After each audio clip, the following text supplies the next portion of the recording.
രാവിലെ കുറച്ച് താമസിച്ച് എണീറ്റാലും ഈ കറികളുള്ള പലഹാരങ്ങളാണ് നമ്മൾ ഉണ്ടാക്കുന്നതെങ്കിൽ രാവിലത്തെ ബ്രേക്ക്ഫാസ്റ്റ് ഒന്നും കൂടെ എനിക്ക് താമസിക്കും.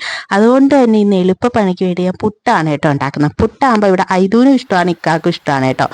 അങ്ങനെ തന്നെ ഒരുപോലെ ഇഷ്ടമുള്ള ഒരു ഐറ്റമാണ് ഈ പുട്ട്. അങ്ങനെ പുട്ട് ഉണ്ടാക്കാനായിട്ട് മാവ് നനയ്ക്കുന്നുണ്ട്. അതിൻ്റെ ഇടയ്ക്ക് എൻ്റെ പുറത്ത് നല്ല കിടക്കാച്ചി മഴയും പെയ്യുന്നുണ്ട് കേട്ടോ.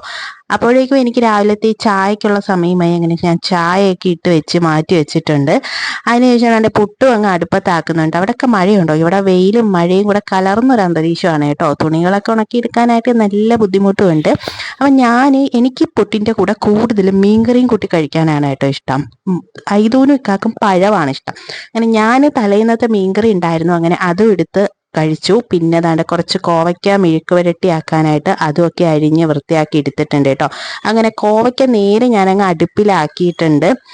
അതിൻ്റെ ഇടയ്ക്ക് ദാണ്ടെ നമ്മൾ അരിയും അതിൻ്റെ ഇടയ്ക്ക് തിളച്ച് വരുന്നുണ്ട്. അങ്ങനെ കോവയ്ക്കയൊക്കെ കഴിഞ്ഞതിന് ശേഷം പിന്നെന്ന് പറഞ്ഞാൽ കുറച്ച് മീൻകറി, ചാളയായിരുന്നു ഇന്നത്തെ ഐറ്റം. അപ്പം മീൻകറി നല്ല തേങ്ങ അരച്ച് ഞാൻ വെക്കുന്നുണ്ട് കേട്ടോ. അതിനായിട്ട് ദാണ്ടെ അരപ്പൊക്കെ ഞാൻ പച്ച അരച്ചാണെന്ന് വെക്കുന്നത്, മൂപ്പിക്കുന്നതൊന്നുമില്ല. കുറച്ച് മുരിങ്ങയ്ക്ക ഇരിപ്പുണ്ടായിരുന്നു, അങ്ങനെ അതുമൊക്കെ ഇട്ട് വെച്ചു. അപ്പോൾ ഇന്നത്തെ ഫുഡും എല്ലാം കഴിഞ്ഞിട്ടുണ്ട് കേട്ടോ. അപ്പോൾ ഓക്കെ, ബൈ.